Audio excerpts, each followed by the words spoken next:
All right. Again, first and foremost, we give all praises, honor, and glory unto the Most High God, Yahweh. We do so in the name of His only begotten Son, who the world calls Christ, Yahweh Shai. It's your brother, Chief Priest, Al-Azhar One Lawyer, aka the Gorilla Hebrew. And we're back. I know we just ended, but we're back. Just was live with Qana Lawah. It was a very informative presentation and discussion that we had. And now he mentioned the brother Jashub in his portion of what he was talking about. He mentioned the brother Jashub, and the brother Jashub is a brother I know. He's here in Dallas where I am. So we're gonna have the brother Jashub come on and present some counter arguments. But I want to make this disclaimer. I was hearing that there was some negative feedback that was coming in regards to the previous video live with the brother Qana. And what has to be understood is this: I'm not always going to debate with people. I'm not always going to jump down people's throats. Okay. And there's a reason why I do this. And I would like to, extend this MO, this modus operandum to brothers. We have to be comprehensive. What's going to make you more effective when it comes to refuting people is your comprehension skills through the spirit and power of Yahweh Shem Yahushua. You have to have comprehension skills. I'm going to give precepts about it. First, let's go here.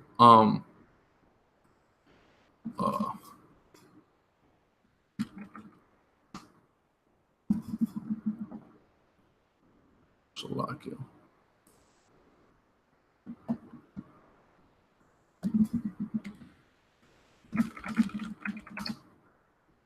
One second. This is Sirach 11:7. Blame not before thou hast examined the truth. Understand first and then rebuke. So we have to have a full grasp and comprehension of the truth of the matter and the perspective that the individual that we're speaking with is coming from. We have to have a full grasp on that. So you have to understand first and then rebuke. So sometimes you just want to hear a brother out, right? Another scripture says, admonish a brother. It may be that it may be not so that he said it. So you have to have a full understanding of someone's position and point of argument before you can begin to refute it thoroughly. And if somebody is thorough in their stance, then you have to get a thorough understanding of their stance, and then you have to do your own research in order to make a valid refutation, okay, through the spirit and power of Yahweh Shem Yahushua. That's how respectable debate forums operate and respectable debaters operate, all right? Also, Proverbs 18:13, he that understandeth, he that answereth the matter before he heareth it, it is folly and shame to him. So we have to get a full grasp and understanding of things before we begin to refute these same things. All right. So I want everybody to kind of understand that in regards to the last live stream and why I did it the way I did it. I wanted to get a full grasp of understanding of the concepts that the brother was iterating. Did I disagree? Yes. Just because I didn't jump down his throat doesn't mean I agreed in full with everything he said, but I agreed in part with a lot. And in certain statements, I agreed in full with. But overall, of course, the ideology that the majority of the people who came through the transatlantic slave trade are Hamitic, of course, I don't subscribe to that, as well as his exegesis in regards to Ezekiel 28. But he prefaced his exegesis or his breakdown of Ezekiel 28 with the fact that he and I didn't see eye to eye on it. So, it's just about getting understanding. But now we're going to bring the brother Jashub in through the spirit and power of Yahweh Hashem Yahushua, who has been debating this brother for or back and forth on Facebook. And this brother he's got a presentation prepared in regards to the things that have been said.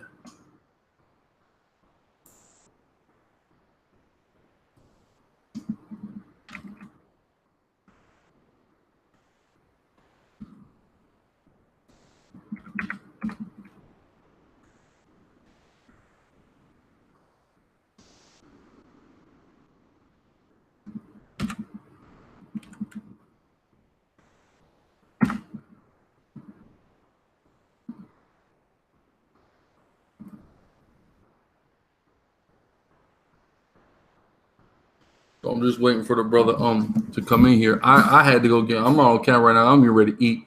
I had to get some food, but I want to make sure we bring the brother on and we get him started. And I could, of course, eat and chime in here and there. But you know, I'm just trying to present different things here, switch it up a little bit. You know, a lot of times we go live, we do the classroom setting, or we'll just do a debate. But sometimes we need to hear people out and hear where they're coming from, so we get a full grasp. Because there's various things that's being said behind closed, not even behind closed doors, all over Facebook, really. And you know, it's good to hear directly from the horse's mouth, so they're not misquoted, so they aren't limited to a Facebook comment or post to express themselves. They could express themselves, they could bring their sources, etc. It's important that brothers have an opportunity and a platform to do things like this on, in the spirit and power of Yahweh Shem Yahushua. So that's what we're trying to provide in this instance, right? So I'm just waiting for the brother Jashub. Hopefully he'll be right in.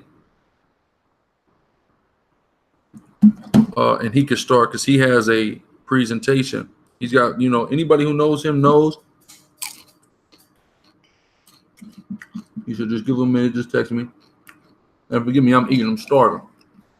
Anybody who knows him knows he's thorough. He runs the channel Genesis49ERS, which has the most in-depth breakdowns and understanding of the 12 tribes of Israel that I've ever seen in 10 years of being in this truth. Through the spirit and power of Yahweh Shem Yahushua. He has it. So this brother is very informative. He has a plethora of information, a plethora of sources. So I'm anxious to see his refutation of what our brother Qana was talking about. You know, we're not going to tolerate disrespect, though, in this live chat. We're not going to tolerate racial epithets towards any of the tribes or kingdoms in this live chat. I want to make sure that's understood. His brother Jashub is actually also of the Northern Kingdom. He's a brother from the tribe of Issachar.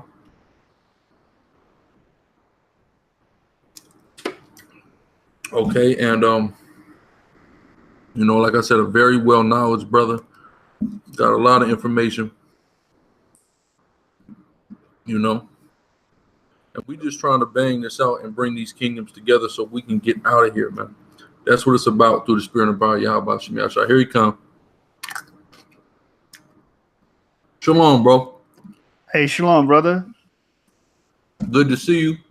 Man, this is a brother who, again, I was kind of introducing you. I remember the first time I came to Dallas, his brother was very hospitable, brother I'd known for years.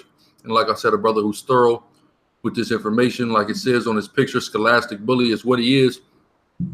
So I'm going to let you just go ahead, take it away, and give you a little introduction. And, man, and go in if you're ready, King. Yeah, I just want to say this first. Apparently, I'm a Canaanite. But nah, let me I got a channel. I run a channel, Genesis49ERS. You know, I'm a stickler for sources, information regarding the Bible and the biblical characters of the Bible. And basically, I'm about information.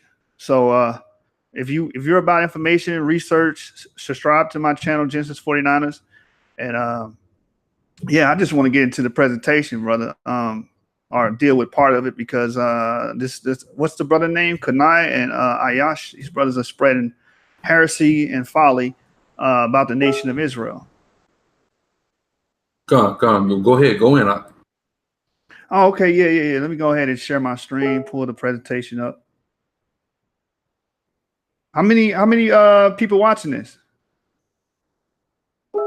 Right now it says 61. It's cold because and when I was just live with Qana, we had like 330 people in, which the YouTube numbers is always off. So it's usually at least double the people that it says is live is actually live. Oh, okay, cool. Yeah, somebody got at me on Facebook as well. Said he mentioned my name, but I don't know what he actually said or what was said. He was refuting some imagery you used. He said, one, you altered one, and then two, the one you used was not actually Israelites, but rather Hittites, and he referenced the historical battle he said it came from. Right. He's claiming they're Hittites because of the empire that ruled over Kadesh. But anyway, let me share my screen and we're gonna get into it. I'm sorry if I sound drained, man. I've been at work all day, so brothers, bear with me. He is hired. No, brother, that's the curse of Canaan, brother. That's why I'm drained. All right, can y'all see my screen? Starting from the beginning. Yeah, we can see it. So I titled it Refuting Qana and Ayash. These are the main brothers I've seen on Facebook pushing this Canaanite regime. Basically, they're saying all of West Africa are Canaanites, and they went into slavery due to the curse in Genesis Genesis, the 9th chapter, I believe. And they're basically saying that we don't fit Deuteronomy 28 and 68, but we fit the curse that's in Genesis. So I made this presentation to refute them. I was going to originally debate Ayash. Ayash did not want to debate. And Qana, he refused to debate. So I went on and made the presentation. So moving on. Which I don't understand, of course, again, you being from the tribe of Issachar, your forefather being, going back to the indigenous peoples of Mexico, they should be looking at you as a peer in one of them. Which for the record, when Qana was just on here, he said, what did he say? He said 75 to 65% of black people are in America are Canaanites, and the minority would be actual Israelites.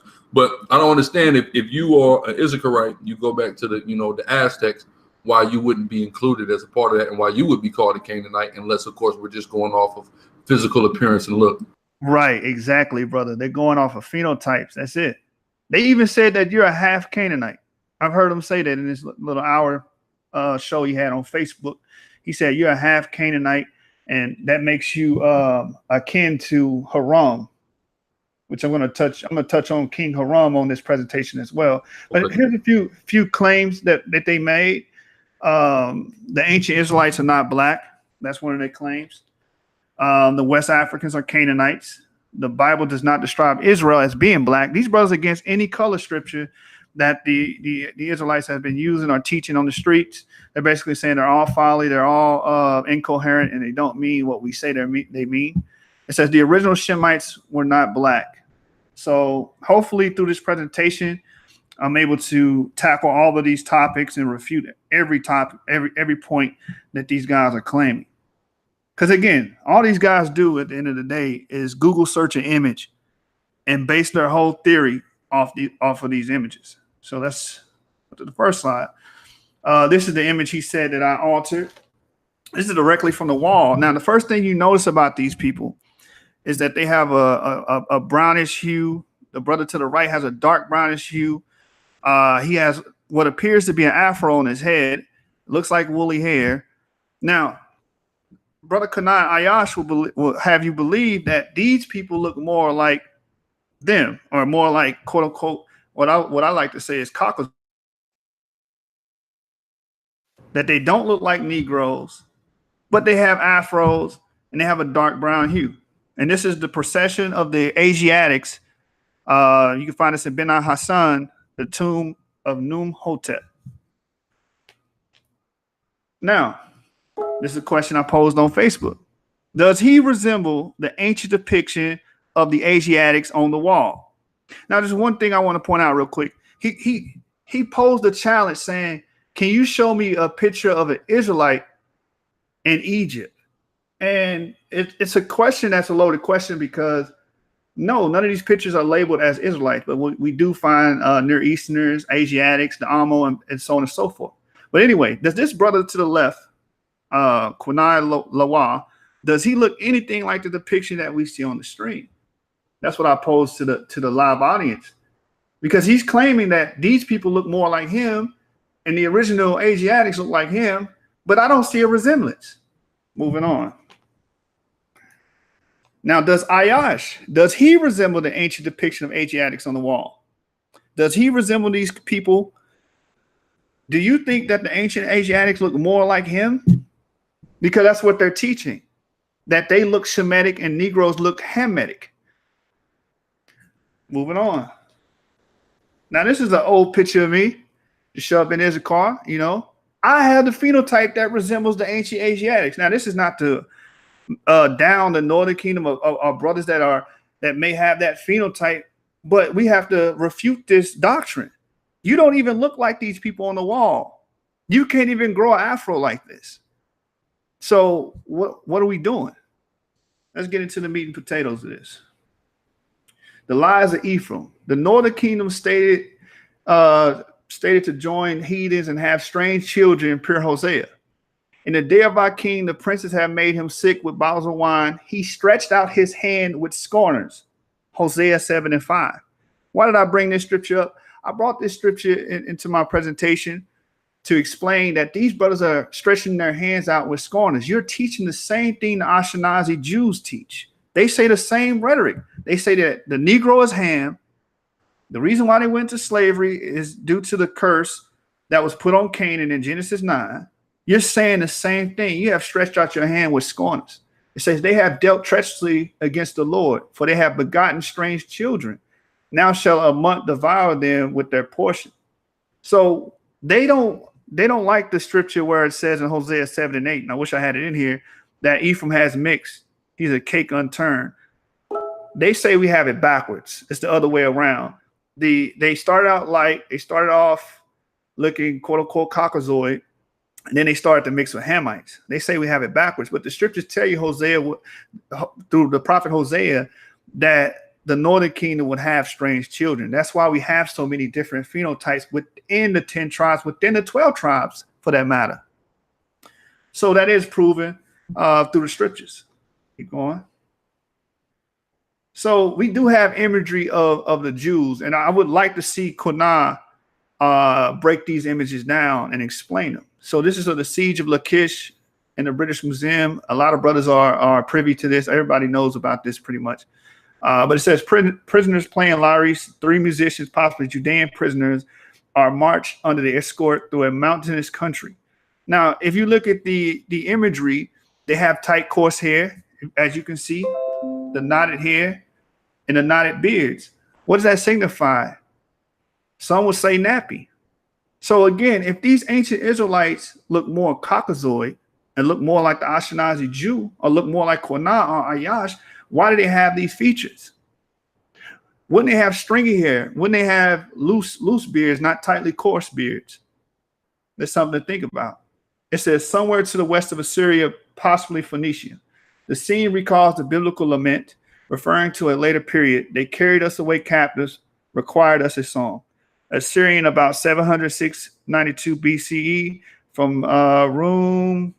My Roman numerology is bad, so brothers just bear with me. It says the Southwest Palace, Nineveh, modern day, that word, Mesopotamia, the British Museum, London.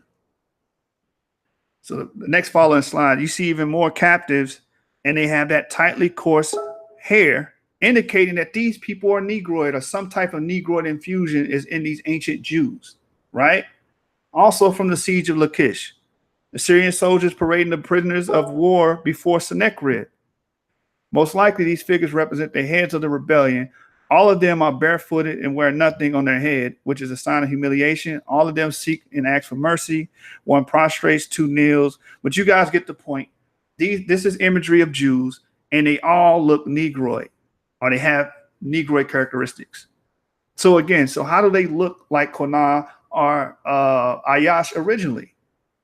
If this is the imagery we see on the walls of actual Israelites, we don't have to guess.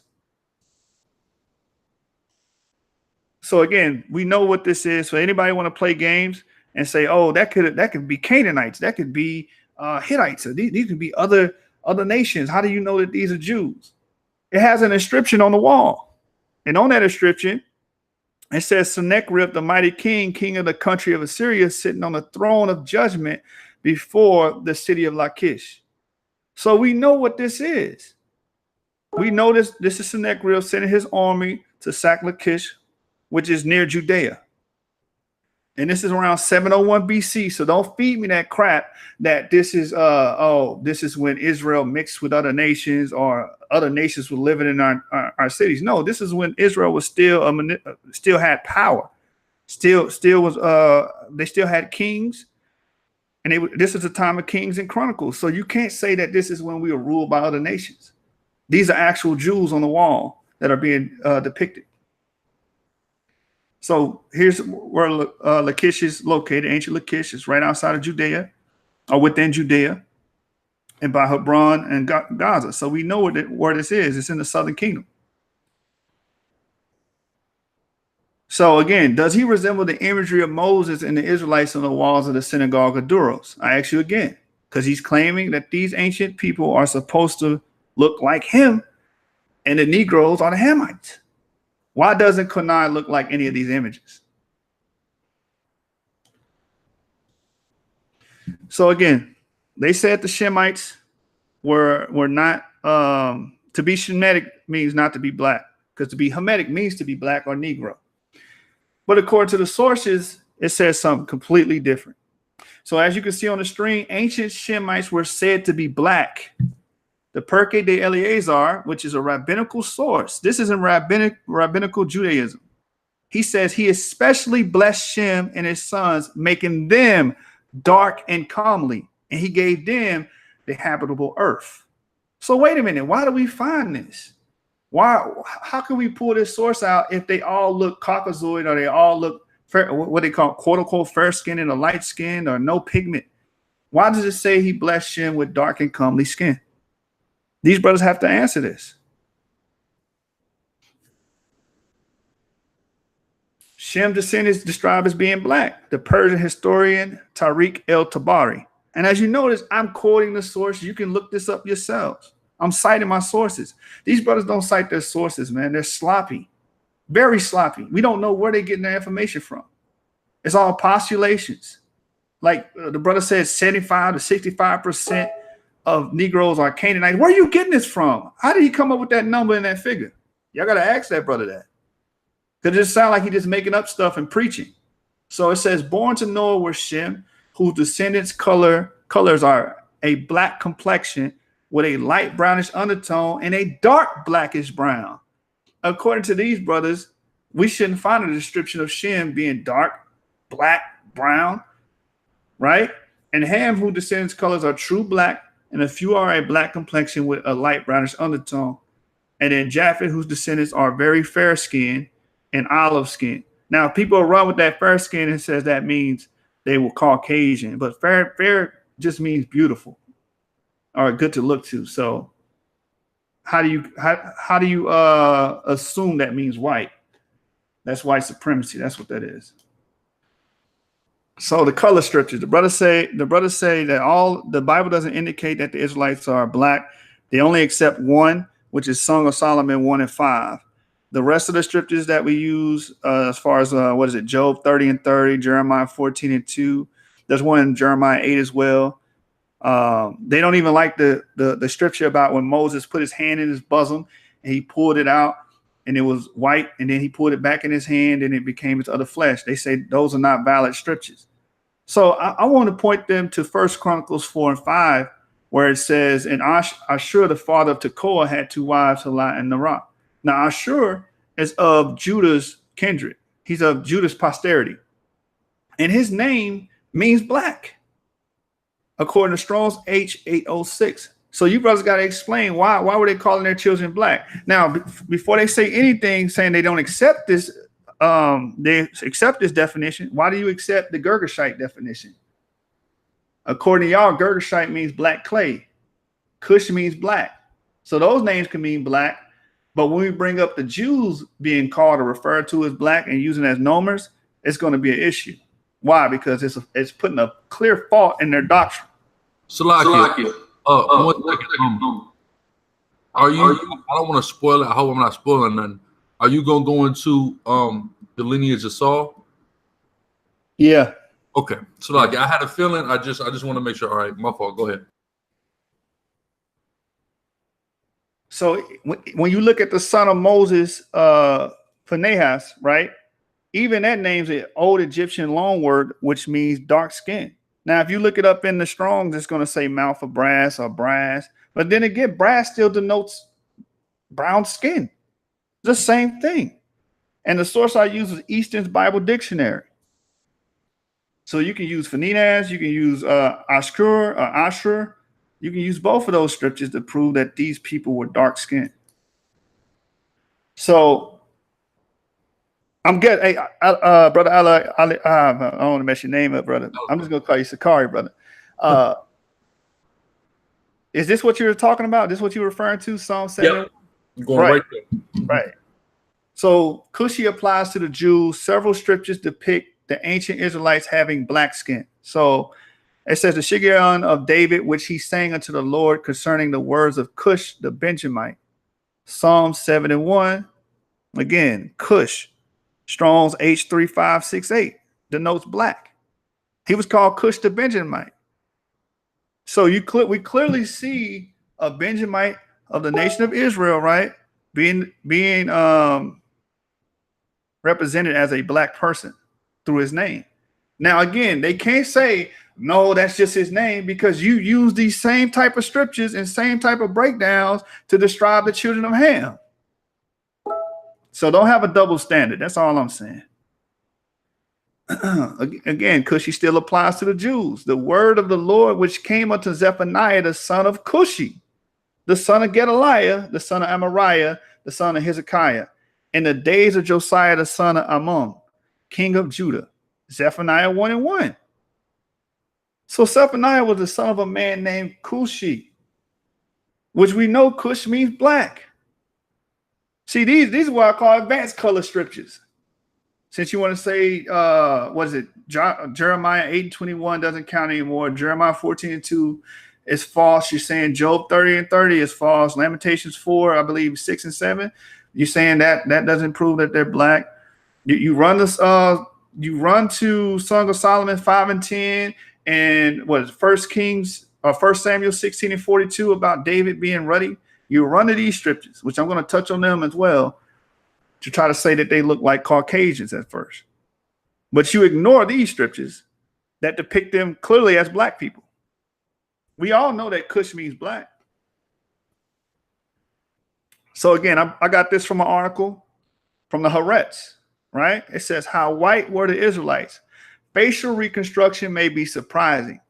Israeli anthropologists claims the subjects of the kingdom of Judea look more like black Africans. This puts a hole in their whole thesis, their whole premise, because their whole thesis is the original Shemites did not look anything like black Africans. And then they deduce from that the West Africans must be Canaanites. But even in the Haaretz, they did studies about the ancient craniofacial features which depict these skulls, especially in Lachish, the ancient the tomb of Lachish, I believe tomb 127.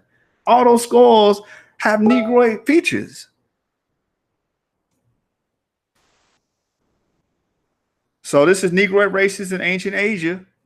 Source W.E.B. Du Bois, The Negro, page 11. It says the primitive Negroid race of man developed in Asia, wandered eastward as well as westward.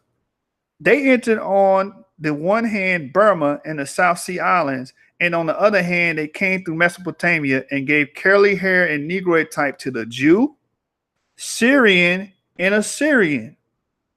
Ancient statues of Indian divinities show the Negro type with black face and close curled hair. And we know that the East Indians descend from the Elamites, which will make them Shem. Why do we find these ancient statues of these black men with the nappy or close curled hair? In early Babylonian culture was Negroid. In Arabia, the Negroes may have divided, and one stream perhaps wandered into Europe by the way of Syria. Traces of these Negroes are manifest not only in skeletons, but in the brunette type of all of South Europe. The other branch proceeded to Egypt and tropical Africa. Another, but perhaps less probable, the theory is the ancient Negroes may enter in Africa from Europe, since the most ancient skulls of Algeria are Negroid. So these brothers are going to have to explain this. Why do we find the Jew, the Syrian, the Jew, Syrian, Assyrian, the Elamites, these all Shemitic groups, the Arabs, why do we find the Negroid traits in their skeletons? If none of them were black, none of them were quote unquote Negro. If they were all Caucasoid like they claim, white skin, blue eyes, or what have you, why don't we find Caucasoid skeletons representing the ancient Jew, Syrian, Assyrian, Babylonian, and so forth, right? Why don't we find these things? These brothers are gonna have to answer this. This is why this is what separates you from Google scholars, man. Someone just goes on the Google and types in an image and looks for an image and then do what we call look-alike scholarship, right? This is what's going to separate you when you actually cite your sources you study. The craniofacial oldest bones of Israel are clearly Negroid. Source: the questionable contribution of the Neolithic and Bronze Age to European craniofacial form by C.L. Brace. It is a further surprise that the Epipaleolithic Natufian of Israel, from whom the Neolithic rim was assumed to arise, has a clear link to sub-Saharan Africa. So the oldest group, right, is the Natufians that's found in Israel and the Levant and Palestine. They have a clear link to sub-Saharan Africans. This debunks their whole theory and their whole premise again. They're going to have to explain this as well. Why does the ancient Natufians, the oldest culture you find over there in Israel, why are they black? Why do they have Negroid features in all their skulls and all the craniofacial features, right? Why do we see these things? If the ancient Shemites were all Caucasoid, Caucasian looking, white skin, blue eyes, stringy hair, all these different features, why don't we see those in the ancient skeletons and skulls? This is why them brothers didn't want to debate me, because they knew they couldn't just use look-alike scholarship to beat me. You actually got to know what the hell you're talking about. The Negro Syrians. Now, this is from Strabo, his book on geography, book 16, chapter 1, paragraph 2. The populations of one and other Cappadoce and Cappadoce, Tariki and Cappadoce, Pontique. If I butcher these names, forgive me. Even nowadays are often called the Lucio-Sari or Syrian white, by opposition apparently to the other Syrians known as Melano-Syri or Black Syrians, who can be only the Syrians established across Taurus. And when I say Taurus, I give to this name his greater extension. I prolong the chain unto Amonus, Antioch. Now, so Strabo knew of white Syrians and black Syrians, right? Now we know the Syrians stem from who? Aram. Aram comes from Shem. Why are there black Shemites? According to y'all, we shouldn't see black Shemites in the ancient world. They should all look white. Something to think about. So more craniofacial features, clearly Negroid. The Introduction to African Civilization by John G. Jackson is the source.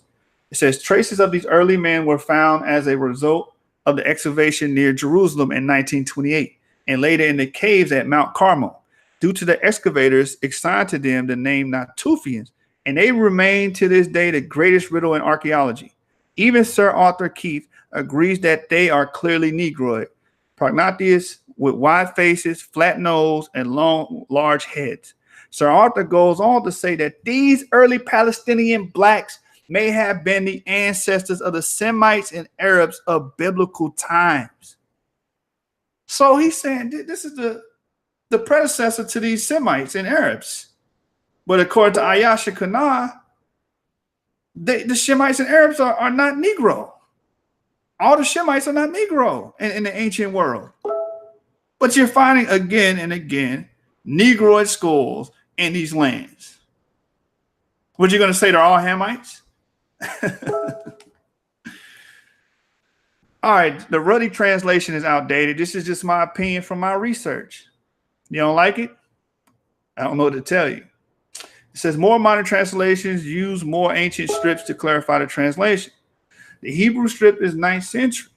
Learn about homographs, each of two or more words spelled the same but not necessarily pronounced the same and having different meanings and origins. The reason why I brought this up because the word behind Ruddy, I believe is and Alizar, you can correct me on this, is Ammoni. Is that how you say it? Ammoni, or however they say it in the Hebrew? Yeah, Ammoni or Adomi. Right. And these brothers are saying it means mean red, but it also means earthly or earth-like. So why can't earth-like mean dark skin? So in these translations, it says in 1 Samuel 16:12, so Jesse sent for him, he was dark and handsome. It doesn't say ruddy in these translations.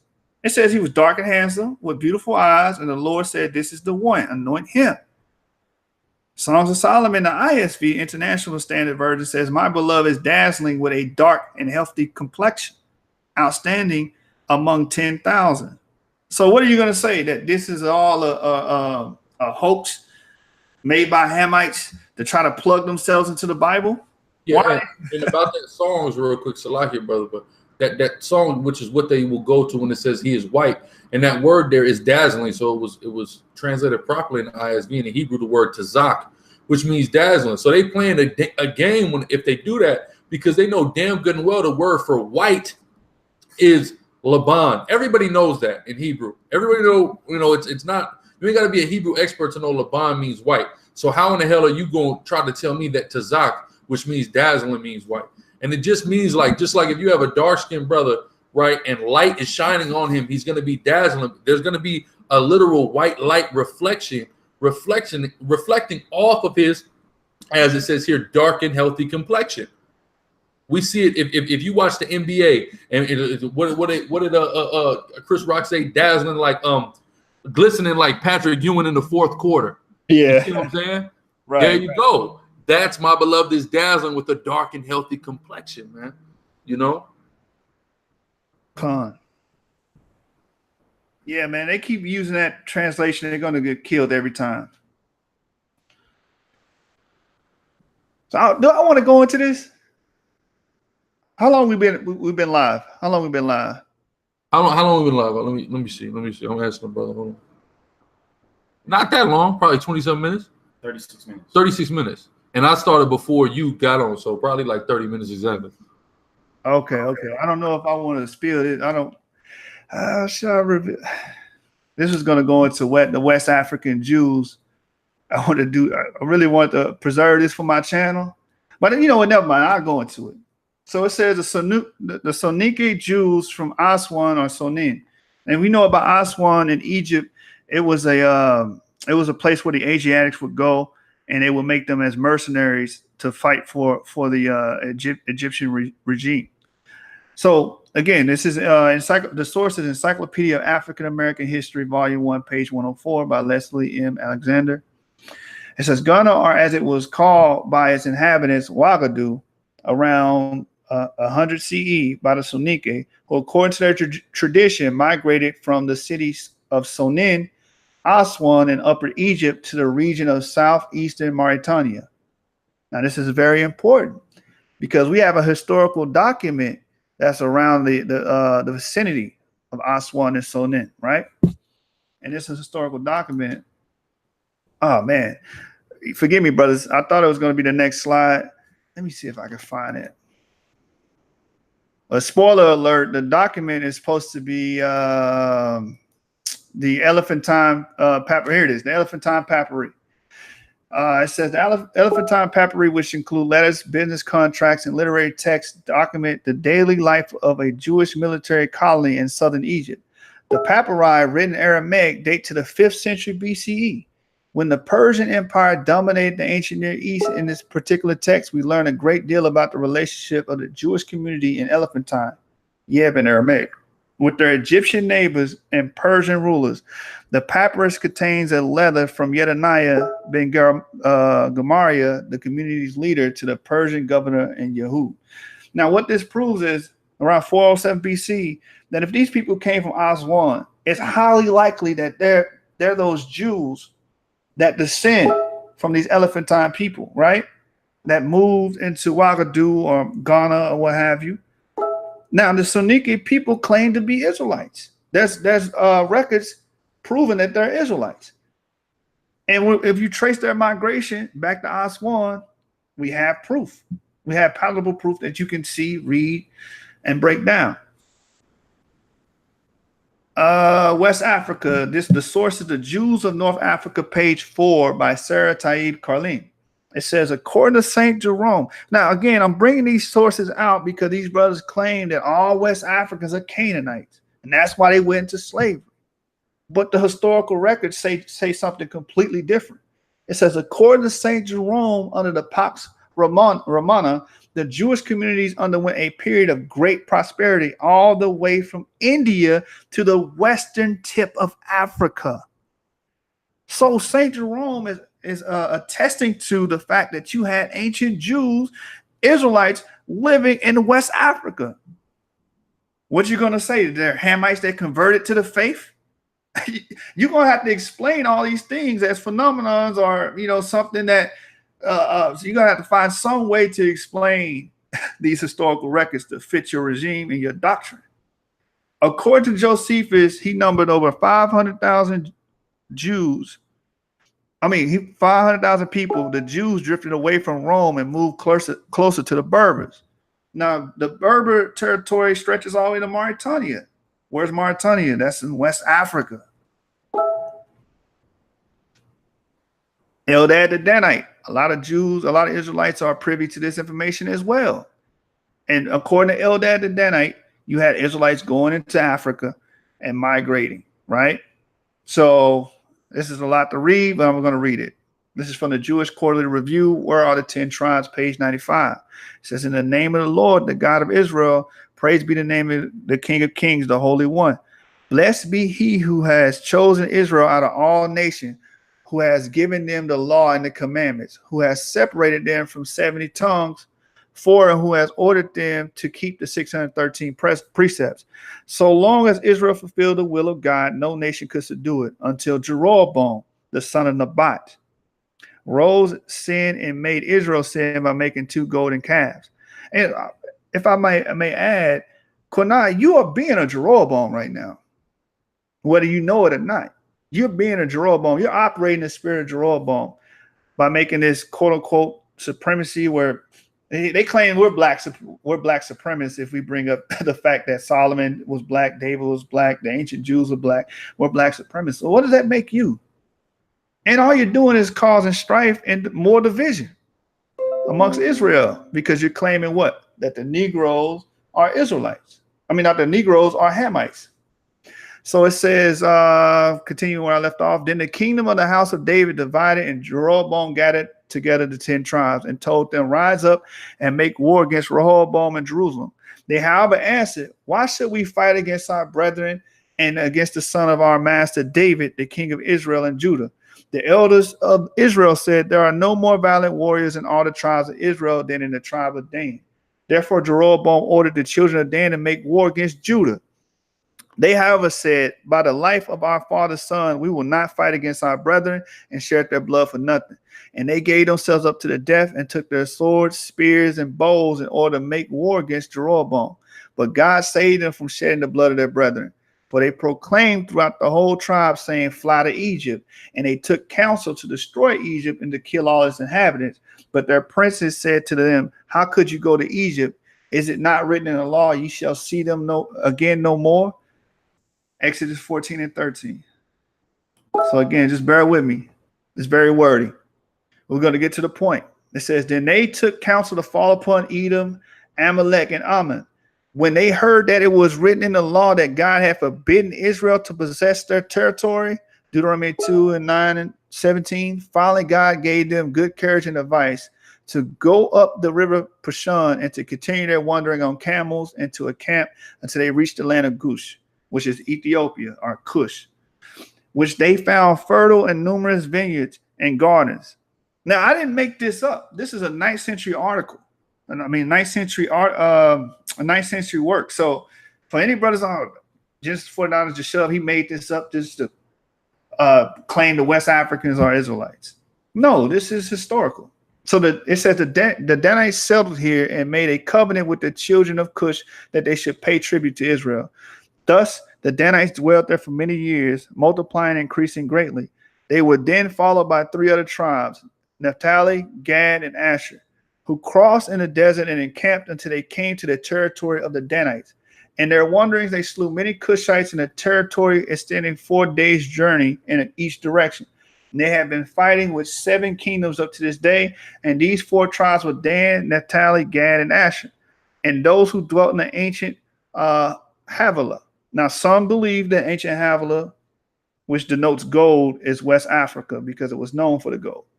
So it said, where there is gold, trust in the Lord who helped them against the kingdom of, and these tribes put their hands on the neck of their enemies. They make war every year with 7 kingdoms and 7 languages.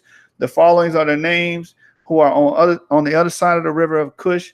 Thus the words of the prophet, from beyond the river of Cush, my suppliants, even the daughter of my dispersed, shall bring my offering, are fulfilled. Zephaniah 3:10. So he brought it full circle with Zephaniah 3:10 by illustrating how they came into Africa and how they went beyond the river of Cush. So where were they migrating to? They eventually came to what? West Africa. That's why we have these different tribes claiming Israelite lineages in West Africa. And many of the Negroes descend from these tribes, like the Igbos and Yorubas, the Ashanti tribe, so on and so forth. All right, bro. I'm gonna cut it there. I'm gonna cut it there, brother. I'm gonna cut it there. I'm gonna preserve everything else. Hey, look, if you could just go on to 1 or 2 more slides. I got this quick phone call I'm gonna take. So just give us like 1 or 2 more, man. Baba Kucha, please. Oh, okay. Quick, cool. All right. Let's see. I was gonna end my presentation on this. Is crazy. So it says, this is the source is Shakespeare and the Jews, page 170 by James Shapiro. It says, I knew you to be a Jew. Now, again, these brothers say that the Jews weren't a Negro. Negroes are not Shemitic, they're Hamitic. It says, I knew you to be a Jew, for you Jews have a peculiar color of face different from the form and figure of other men, which thing have often filled me with admiration, for you are black. Now, this source says that Jews were known to be black, and this is not too long ago either. This is 1655. It says, which thing that often filled me with admiration, for you are black and uncomely and not white as other men. So back in 1655, Paul Isaiah was noticing Jews, and he said, these Jews, you're known for your black faces, man. So how are they going to say that, oh, the Shemites are supposed to be white, or the Shemite, being black is a Hamitic feature. The ancient Shemites were never Negro. That's what I've been hearing all week on Facebook. Oh, they're not Negro. They're not Negro. Bro, then you got a mountain of evidence to fight against. You're not fighting against Jashub. You're not fighting against GENESIS49ERS. You're not fighting against the Sicarii. You're not fighting against us. You're fighting against this evidence. Empirical data, as we call it, right? This is what you're fighting against. So, yeah, that's the end of it. But let me do one more. Let's see. What else can I drop on here? I did the Negro Syrians. Talked about the craniofacial features that are clearly Negroid. This right here. Yeah. Let me go ahead and bring this out from current slide. So again, this is the problem with judging people solely based on their phenotypes. Now, they did modern studies, said modern Lebanese have 90% affinity with ancient Canaanites. The source is sciencemag.org. Ancient DNA reveals the faith of the mysterious Canaanites. It says now that Habir had confirmed who the Canaanites were because they found old Canaanite bones, right? So he set out to find out what happened to them. He compared their genomes to those of 99 living Lebanese people and hundreds of others in genetic databases. Habir found that the present-day Lebanese population is largely descended from the ancient Canaanites, inheriting more than 90% of their genes from this ancient source. The other 7% may have come from migrants from Central Europe who moved to the Levant around 3,000 years ago. Now, to the left, you can see that you have this modern Lebanese rock band or something like that, and this is how they look. So you can't use phenotype, as a basis of your argument. You can't just use phenotype alone to say, oh, this is what a Hamite's supposed to look like, because the damn Canaanites are Hamites, and these people have a 90% affinity with them.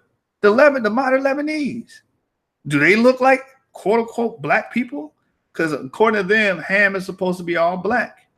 Canaan is supposed to be all Negroes. So why do the modern Lebanese have 90% of their genes matching these ancient Canaanites? I would like an answer from Qana or Ayash or somebody that's from their camp. And how do they explain this, please? So with that, you know, I'm going to end it there. If Al-Azhar, you still there? I'm ready. Yeah, man, that was beautiful. That was beautiful. A lot. I mean, it's, you know, this is what the brother does. For those of y'all are not familiar with your work, with his work, make sure y'all subscribe to Genesis49ers. This is what the brother Jashub do, man. He hears something, it gets on his nerves. You know, he puts together a thorough presentation, you know, and addresses it. Is what he does. You know, so what's that? What's a thorough breakdowns and no vain interpretations, right? Right. Right. These brothers giving vain interpretations, man. yeah. You know, so that's what we got to understand, man. And like I've been saying with, you know, kind of the rise of this of brothers, I understand that there's a lot of vexation that's been going on. Judah vexing Ephraim, you know, not in you know, Ephraim, the northern kingdom, maybe not getting his just doing credit, but I don't think the way to combat that is to just start reversing everything. You know what I mean? That's not the proper way to combat it. Let's get the Most High love balance. So let's bring, you know, a balance to the conversation, I believe.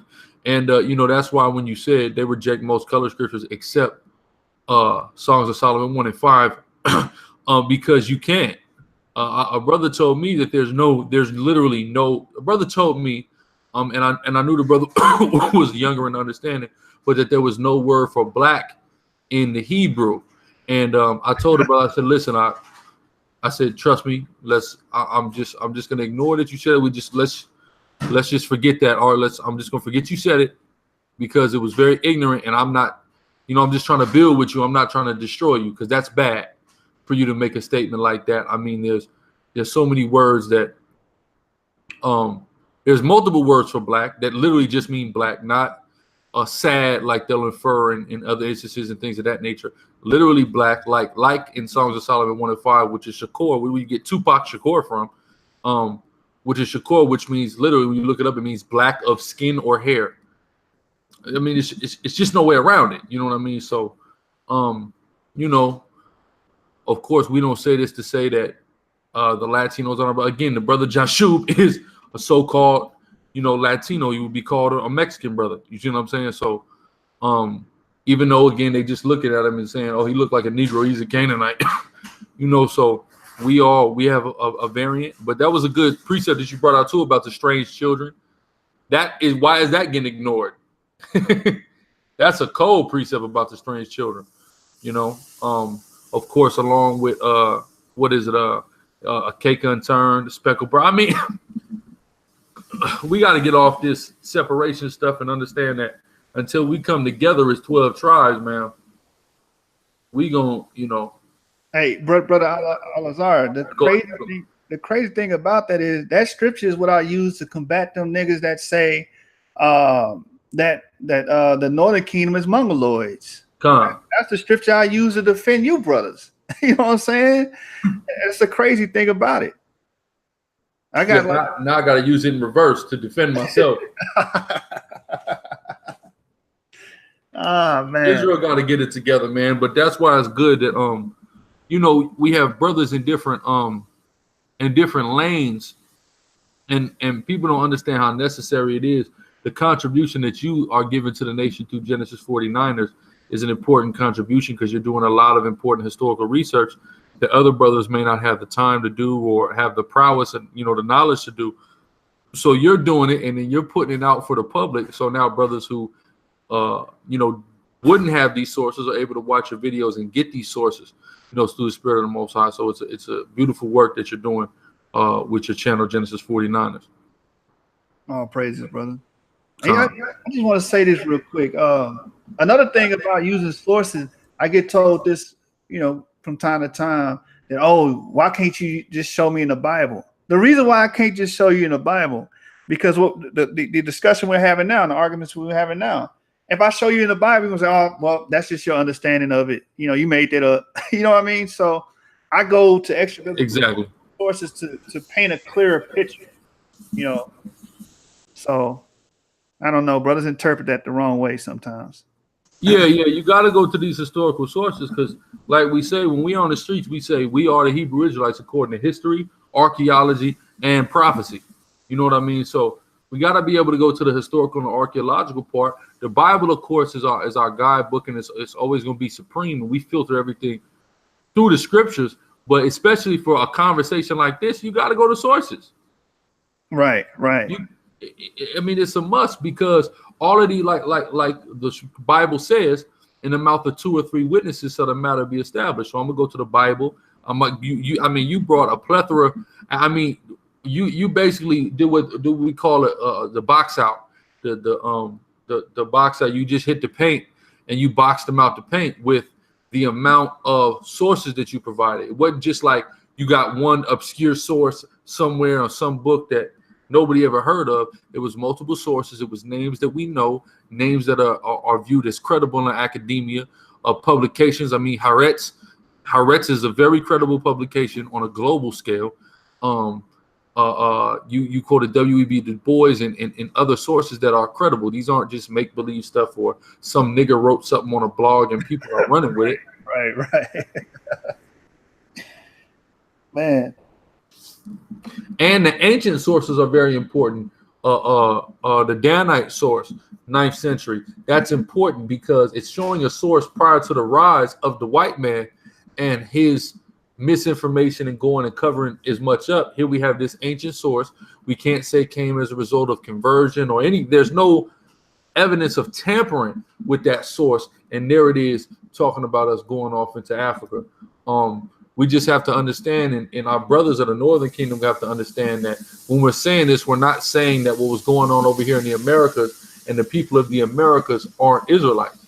So certainly not what's being said. And we got like just as easy as you did 40 slides on this, you could do 100 on that. You know what I mean? Right. Easy. We could go into the Mayans and the Aztecs and the Incas and the various Gadite tribes, man. You know, it's a lot of information. And I certainly think that brothers need to take an initiative to do more of it, because I think right now the reason all this is happening is because the Northern Kingdom maybe feels neglected. It's not been enough emphasis put on them, and I can understand. So brothers who have the information, we definitely need to be putting it out. You've been putting out though breakdowns dealing with Naphtali and Asher and all that, the Northern Kingdom tribes. Right. That's why I felt so offended, man. I was like, really? Like I bleed this shit, you know? You got it. You know what I mean? You of all people. Right. But they kind of just want to go at whoever's going to step up to do it. You know what I mean? Whoever's going to come, because even when you mentioned it, that I was called a Canaanite, the brother, a Gadite brother in my camp, he actually had sent me that video the other day. Was like, look, they talking about you and Tahar are Canaanite, because, we Haitian. That's that. I mean, it's all just so interesting to me that how we Canaanites all of a sudden, you know what I'm saying? That's interesting. Right. They say the Canaanites are helping Israel build the temple like King Haran in the days of old. Yeah, but also too because a statement was made that all the basically that the nations are doing what they always have done. So if the nations are doing what they always have done, then the Hamites have always conspired against us and sold us to various enemies or enslaved us themselves. So wouldn't that stand the reason that it was the Canaanites that sold us on the cargo slave ships from West Africa? Because we got to remember, which I didn't even think about till right now, if the people from the transatlantic slave trade are Canaanites, the people who were put on the boats, who sold them? Other Canaanite? Where in the prophecy concerning Canaan being a servant did it say Canaan shall sell Canaan in the slavery? Right. Because that would mean that the Canaanites in West Africa are not in slavery. They have their own imperialism and their own kingdoms. They're not servant of servants. See, and that's the problematic ideology behind that, thinking that Canaan is always just going to be in servitude, when we can show in the Bible and in history parts where Canaan had their own kingdom, different Canaanite nations, and they fared well, like the Tyre and the Zidon. They're infamously known in the ancient world for having a merchant empire and having prime land there on the Mediterranean coast up until the time of the rise of Alexander. So there's just it's just a lot of holes, and I just feel like, brother, number one, there's anger that's fueling this from being vexed, but as well as a lot of dudes are just kind of running with vague, we're taking this and we're just gonna macro apply it. It's a vague thing. Can I give a prime example to that, brother? Go ahead. The brother Qana said, "You see Colin Kaepernick kneeling down. What does Canaan mean? To kneel." So this proves that they're Canaanites. The Lord is showing us. Wow. But if Canaan means to kneel, then that's in representative, of course, of them being servants of servants, that they're kneeling down. I mean, but Canaan doesn't mean to kneel. That's either even crazier part. It don't even to bless me. What is the Barak? Yeah, Barak, yeah. That means to kneel. It's just a reach. Yeah, that's God, but that's why we got to stay girded and we got to stay studied. So when you hear something, you go, okay, nah, you could just excuse it, dismiss it, knowing, nah, that ain't even it, I let the brother come on earlier because I wanted to get a full grasp of the understanding of, what was being said, because I was hearing things, and I'm in a Facebook jail right now, so I don't even know. I'm not even a part of whatever's going on. So I said, let me let the brother come on. People kind of anticipated a debate, and I marketed it as a debate, but I didn't know enough about the background to even go through a debate, which I try to explain to brothers. You got to understand where somebody's coming from first before you can properly attack somebody. If I just assume your stance is one thing and it's not, that's like a swing and a miss. You look bad in a fight, you swing hella hard and miss a nigga. Now you're wide open to get attacked. You know what I'm saying? So we had that conversation earlier, and he was able to kind of lay out his premise, and I was able to get a better understanding. That's where I got the information that he believes that 75 to 65% of the Negroes in the Americas are Canaan, but also he said that some Negroes are indigenous. It was, he's kind of like his understanding is it's very broad. I'll say that it's very broad. So it's kind of hard to follow sometimes because how broad it is and how it's very inclusive, but then it gets exclusive at times. You know what I mean? He's playing it safe because he don't want people to come after him. That's what it is. Yeah, that could very well be it. You know what I mean? But this was certainly informative. This was certainly informative. As usual, like I said, y'all, this is what the brother does. So just want to encourage everybody to subscribe to this brother's channel because he do this all the time. Anybody coming against the 12 tribe chart, send them just watch them videos that this brother's doing, and you'll have the information you need to combat anybody. To be honest, nobody even who would debate you on the 12 tribe chart, Jashub? Man, I called a couple cats out, man. They don't want to do it. It's like none of these, bro. Like I've been having a lot of people back out on me, man, too. Like that's the crazy thing. So I'm like, man, I'm not even worried about debates no more because soon as brothers be on here talking hot shit, talking about some, man, y'all can't break this down, y'all can't defend this. I'm like, okay, bet. Let's have a debate. Crickets. Yeah, I remember when dudes first really started questioning the chart, and I remember guys saying, yeah, we're gonna come up with our own chart in Africa, and that chart never came out. I'm talking about years though. We're at least, I would have to say it's been at least 4 years, if not longer, and that chart still ain't came out. Probably because they was using false implications. Like I remember they said Ozubulu meant Zebulon. No, it don't. It means prince. Like if you just research this shit, it's silly, man. Not to say the Northern Kingdom are not over there. I'm not saying it, but they're going to have remnants there. Yeah, for sure. Right. And that's what people don't understand. Just because you see a Northern Kingdom tribe in Africa don't mean the ones over here ain't that too. People forget that you had diverse of Ephraim and Manasseh and Issachar and Zebulun came to Judah. Diverse. Right. But what a lot of times is niggas ain't really reading the Bible. niggas ain't really studying. It's a lot of rhetoric regurgitation. So like some people will say to try to say the Edomites aren't white people. Oh well, the Edomites, a portion of them went to Egypt, and you can only go to Egypt if you black, because if not, you're gonna stick out like a sore thumb. Because they've heard brothers say that so many times about Yahushua. But the thing is, that's pure rhetoric. There were all kind of people in Egypt that was coming. Egypt was a major kingdom. People were going there to seek refuge all the time. Yo, according to Qana, however you say his name, it was white Asiatics coming down there, 1800 BC. Oh, that's the Hyksos. Yeah, the Hyksos, man. Yeah, brothers just gotta really study to show ourselves approved. We say it. Everybody knows that scripture. Everybody knows it, but I mean, very few brothers are applying it. And it's easier just to follow somebody or just to make something up. It's a lot easier than to actually painstakingly go through the research and find things and study and read the scriptures and line precepts up and go into the prophecy. It's a lot easier to just say stuff than it is to do that. That's true. That's true. Well, much study is weariness of the flesh, so. That was a good precept too. Yeah, they don't want to put the pain in to get it. Yeah, no, it's painful. You gotta, but like I say, because when you deal with the metaphysical application of scriptures, if we take a look at just Adam in the garden, right? We have Adam. He's basically given the kingdom. You know what I'm saying? He's given reign and rulership. He don't have to do anything. He's good.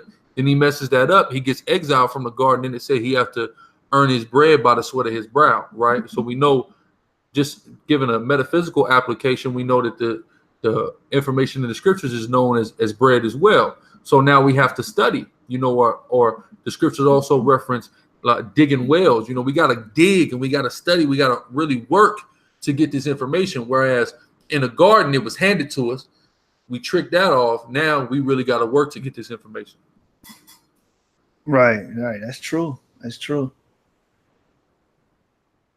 But you know what, though? Something else I'm getting tired of, man. When you ask people to prove something and they give you a YouTube link, that's starting to get aggravating, bro. Because it's like, bro, I'm not finna watch this 3-hour video just to get one point. Just tell me where you're getting it from. You know what I mean? It's that simple. But like I said, like in my presentation, people don't cite the information. Yeah, my man, Recall from GOCC, you familiar with him, right? Yeah. So it's funny because we had a video when I was in Detroit. A brother who learns from GOCC walked up and started asking questions about the name and the shield and things of that nature. So I was dealing with him on it. So he makes a response because it got so many views. He had to say something. So he makes a response video about guys trying to get attention off GOCC, which I wasn't. The nigga walked up to camp asking questions. What I'm supposed to do, number one. And then number two, I didn't even title it like, oh, GOCC destroyed. GOCC don't know nothing. I literally just said, I toned it down and said we were discussing, which in truth, we really wasn't discussing. He was getting cut. But I was cool with the brother. So, and he was, I already know you're going to put it on. GOCC gets destroyed. I'm like, nah, I ain't going to do you like that. But people can see what happened in the spirit. But so Recall do a response video to it because I mentioned the Moabite stone. Got a 3-hour video trying to talk about how this proves that the tetragrammaton is not the name. I'm not finna watch that 3-hour video. I'm gonna be real. Right. I'm just not, because you can't. They cannot produce any archaeological or biblical proof that that we ever had a God of our nation. That there's only one God that was associated with Israel as the sovereign deity of the nation of Israel in all of history and the Bible, and it's ascribed to what they call the tetragrammaton, Yahweh. Of course, modern rendition would be Yahweh. It's always been that. So how in the hell are you going to, for 3 hours, try to rhetoric your way out of that? Can they produce one, at least one? I need one, a higher source. Just one.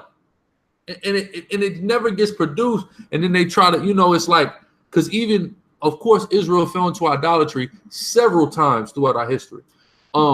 But even when we fell into idolatry, they never identified us as the people of whatever idol we followed. That has never happened. You know, because that's not how nations function in that time. Every nation had their own deity or deity, their pantheon, and they were called by that, whatever deity was known for them. Ours has always been Yahweh. So how is it going to be anything but that? You know, so it was crazy to me, and people are posting a link to me. Yeah, refute this. Bro, I ain't got to refute it. If you niggas think it's so got it down packed so much, next time you see us on the street, walk up to us and say whatever you heard on that video and see how far it gets you. But it's cold because Recall on the video said, I'm telling y'all, stop walking up to these camps. Stop challenging them. A lot of y'all, they're more studied than you. Man, that's a straight cop-out.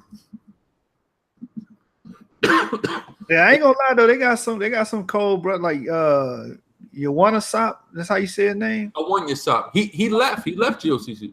Oh, word? Like when? Who's this? Over the name. I'm not sure how long ago, but brothers from AOC told me because you know he was building a lot with AOC. You know, AOC, of course, calls on the name of Yahweh, and I guess over the process of building with them and them bringing out certain points, and they pretty cold and studied in the history and the Hebrew language. I guess he just couldn't. He stopped seeing it the way they did, and he actually left. Oh, okay. Damn, that's one of the heavy hitters. Yeah, and like you said though, I've seen Recall go into some information dealing with history, and I'm not saying the dude is just useless, but as far as that go and teaching all the fairy tales that he teaches, he's wrong as hell for that, and he's deceiving. He's bringing in a lot of deception, and that's why when he entered into that scholastic debate with James White, it went down the way it went down because a lot of all that stuff he's bringing out is not rooted in scholarship.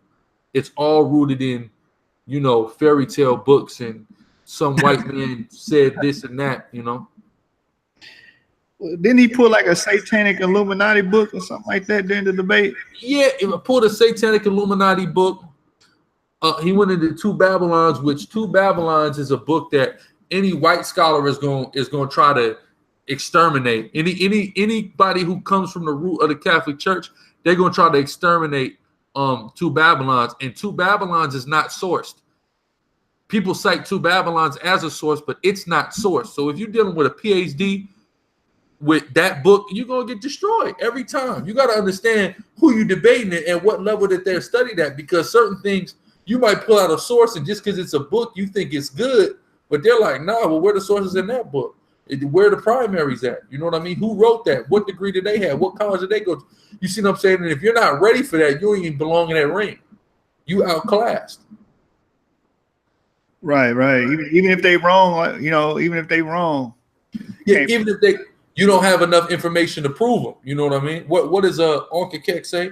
A well-organized lie defeats a disorganized truth every time. Yeah, he would know. Hey, why you think he come with it, man? He knows. He knows damn good and well. You know. I tripped up Jabari on that. And Jabari, he kept quoting. What was that book? The Maxims of Patah Hotel. Yeah. And he loved that book. He loves that book, man. And I was like, bro, you know this book is patriarchal, man. No, and like I told him, it was hilarious because I don't know if you saw the video when we was out there last month, but I said, number one, we come from West Africa, right? Let's just stay there, West Africa. West Africa is vast majority patriarchal. I said, with the exception, and they said, well, and I said, well, I know you're going to say the Ashanti is matriarchal. Okay, who else? They had no answers, and then they just go, well, the germ of Abraham has infested West Africa, and that's why. So then, after when I got back, I was going into tribes that never accepted Christianity, Judaism, or Islam that had patriarchal systems, and they all did. And then, like you said, even Kemet or Egypt itself dealt with patriarchy. And like I said in the video, all we have with them is we have the feminist movement and Egyptomania, all started by the white man, caught on in the black community in the 70s, and now it's multiplied to where it is now, to where you are using Egyptomania fused with feminism to push this black woman as God, matriarchy, and all that madness. I want them to show me one matriarch. Show me one. Because even with Ashanti, like, they use the women to determine nobility, if I'm not mistaken. Other than that, they're not doing shit. Yeah, no, nobility and inheritance, like who your mother is, that's how you inherit a specific land. But the men still are in total control of Ashanti society. Exactly. So how matriarchal is that? Who's the great mother? None of that exists. That's not conceptual. We're dealing with, number one, especially dealing with West Africa, you're dealing with warrior kingdoms. Warrior kingdoms. What women is going to preside over warriors? You know what the problem is? He watched that movie Wonder Woman, man. That's the problem. I think he a Greek, brother. I don't think he Kemet. I think he Greek. Well, he was. I believe he was in a fraternity during his college time, and a lot of them guys were in fraternities that are into ancient Kemet. They were in Greek fraternities. And we know that Greece had their affinity for Egypt for that time period, and they were probably them same brothers that was up in Greece lost, and maybe we're following Egypt or whatever. It's the same. We watching the same movie out, you know, and that's why when you said the brothers coming in the spirit of Jeroboam, we watching the same movie. Right. That's how we can always identify the characters, you know. Taking Israel to a strange doctrine, man. You know. Yeah. I mean, that's why. Salakia, that's why I say, you know, of course, the foundation laid starting with One West. It wasn't 100% on, but it was a very good foundation and core for us to build from. And deviating too far from it is detrimental. And we see it. You know what I mean? We see it, and it's not because of any man. That's what people get twisted too. Oh, well, this man did this. It ain't because of no man. You know, a brother is on point. It's not that brother didn't make himself on point. The Most High put the spirit on him. It's, you know, it's all a part of the Most High's plan. So that's what's got to be understood. And there's a reason why this understanding has stood the test of time. You know, 50 years. There's a reason for that. There's no all these other new doctrines. They here now. Who knows if they'll be here even I won't even go as far as a year. Who knows if they'll be here 6 months from now? But you got to look at what stands the test of time, and also what's working as far as waking up the tribes and bringing them to repentance, right? Because we're seeing this wake up. Camps is popping up Bolivia, Peru, Africa, all over the place. Why is this happening? Why isn't your doctrine having this type of fruit and producing these types of congregations all over the world if it's so effective and the Most High is dealing with it? Hey, Qana said the brother the Most High don't deal with numbers. That's what he said. Yeah, which is definitely true. The Most High, of course, he's not dealing with numbers, but he definitely ain't just dealing with one nigga at a time. You know, that's out. You know, because of course people say that, and that bears a whole nother conversation, because of course then we know you know, the biggest group may not necessarily be the group with the most truth, etc. Yeah, but I mean, we got to take a look at fruit, man. If you're not producing no fruit, or you got 3, 4, 5 niggas with you, I mean, that you mean to tell me you the one the Lord chose and ain't nobody listening to you? You know, Yahweh was rejected by you know, a lot of Israelites, but it still said the world followed him. Right. You know what I mean? The world. Everybody was watching him. The Pharisees were afraid to do anything to him because they thought they were gonna get jumped and mobbed. So that must have mean there was a whole lot of niggas that believed him. You know what I'm saying? Right. Whole lot that was ready to kill for him. You know, if they was afraid to do anything to it. Same thing with John the Baptist. John the Baptist was a crazy nigga in the wilderness, but there was times like Herod when old girl asked for his head, he like, oh, them people might do something to me if I touch John. Right. But you know, gully. You said what? They gully. Yeah, niggas is wilding, man. But you know, like the scriptures say, he that have ears, let him hear. The Most High gonna, my sheep hear my voice. The Most High gonna lead the sheep to the truth and not to this madness, you know. Yo, brother, what happened to contending for the faith, man? Like these brothers, they say that they believe this or whatever, they can't be debunked. Why they not contending, man? They should be debating this. Yeah, that's a good question. Like anytime, because usually it'd be Deacon on the Facebook that really gets us into strife so we can start our debates. But usually he and I go over a doctrine extensively. Then we start baiting people into debate about it because we know or we're confident in the spirit that, okay, this is foolproof. Anybody who's disagreeing with this, they're going to get, you know, for lack of a better term, fucked over when they get on live with us, you know. And then it'd be 9 times out of 10 where niggas don't even want to do it, you know. Right. And, you know, I think I seen him on live debating what, Nasi? Yeah, that was yesterday. I'm like, why Nasi not letting that Japhetic white doctrine go, bro? You've been teaching this for what, past 5 years, and like, you still ain't proved it yet. We already wrecked him on it, and you know what he did. The brother put a thing. Who should I give a rematch to? And people said Nasi, so he did it. I didn't even want to do it, so that's, you know, that's why I'm glad he did it 1-on-1. But then Nasi get on there, and the nigga acts so crazy, like he don't know how to act. You know what I'm saying? So. Like and I'm watching it and I'm like, man, this nigga acting too. I had texted the bro during. I said, man, get that nigga to calm down because it's not even going to be. It don't matter how hard you cut him. All this hype he's doing, it's just people aren't even going to be paying attention to the important information, you know. Yeah, he read a definition that said that more or less white skin. Brother, it said more or less. It's ambiguous. It's not really saying that they're white, man. more or less. And on top of that, it's like, okay, well, who wrote it? Is that also a white person that wrote this? Do they have an agenda to make themselves Japheth and hide from them being the Edomites? Right. Then he said that the Edomites have always been getting their ass kicked in history, right? But you are telling me that they've always got their ass kicked, but now they ruin the world? What sense do that make? Where the scripture that validates Japheth ruling the world?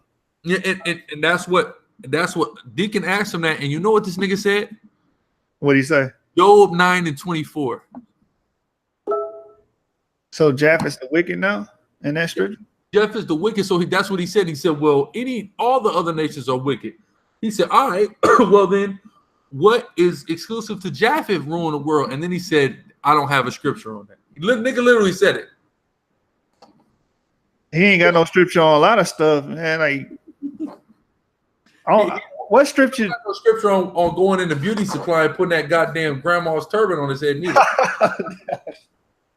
Yo, bro, Israelites is harsh, bro. I saw somebody said he got a chef's hat on. Somebody came on here and said that's a priest turban. I said, nigga, I saw that at the beauty supply. That's a priest turban. Come on, man. Auntie wearing that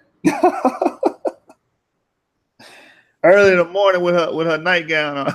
You know what I'm saying? Like, come, that's a priest turban. Let's be serious. I'm just gonna say he grabbed it out of his wife closet. Gone. I just don't understand the doctrine. What's the problem with the white man being Edom? Why these brothers is hung up on that? Him being Edom is like the issue. Why can't our worst enemy just be our worst enemy? Right, it's apparent. It's Salakia, man. I'm still fighting this damn cough, but you already know it's overwhelmingly apparent. Nobody's been able to successfully debate nobody on no real level to prove Japheth is the white man. I mean, if Japheth is the white man, how the hell are we the Israelites? That's what I want to know, because there's a reason why the white man has. And then he said something about the Ashkenazi. He was like, the Ashkenazi Jews. Yeah, they're telling you it's Ashkenazi. I said, well, if they're lying about being Jews, you mean to tell me they couldn't lie about being Ashkenazi too? Oh, when I heard people say that Ashkenazi is talking about the territory because they was from what, Germany? Exactly. They race. Yeah, they just calling lands off of ancient biblical names. and they up in there. So it's I don't know, man, brothers. But it's good. Brothers is doing the work, like yourself, doing the work to put the truth out. You know what I mean, and make sure Israel is hearing it, and they have that there. So brothers who, you know, is led by the Spirit are gonna hear it, you know, and be drawn to the truth. You know. Yeah, I want to hear Nasi break down Cheddar Man, man. All these old Negroid, you know, bones and skeletons they finding all through Europe. Like, I'm really interested in seeing his opinion. But then again, I'm not, because I heard him say something about, aren't you what do you say, a citizen of the United States of America? I didn't understand that at all. Yeah, no, he like a total false equivalence. Yeah, and that's what I can't stand, when a nigga purports an argument to you that's based off of false equivalency. Like, no, those two things are not the same thing, my man. They're not.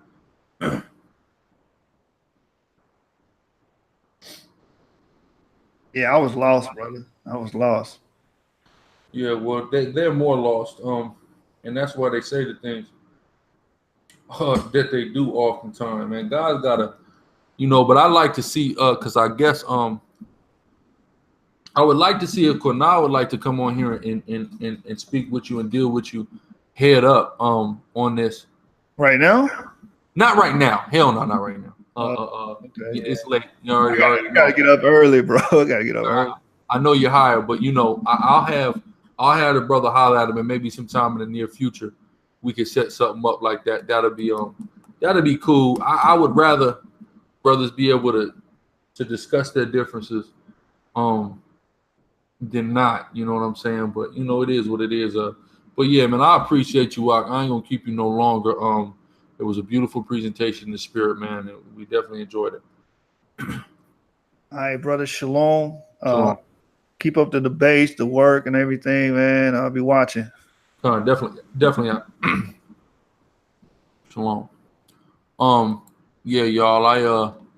I'm getting ready to sign off. It was beautiful. I just wanted to kind of present both sides of the argument. In the spirit, both sides of the argument. We presented one side earlier with Qana Lawah. Hopefully, everybody that tuned into the Qana Lawah thing, because that got an immense amount of views. Hopefully, everybody that tuned into that will tune into this one, take a look at it. I believe both brothers had a lot of historical sources for you to compare and for you to make your own decisions in the spirit and power of Yahweh Shem Yahweh Shai.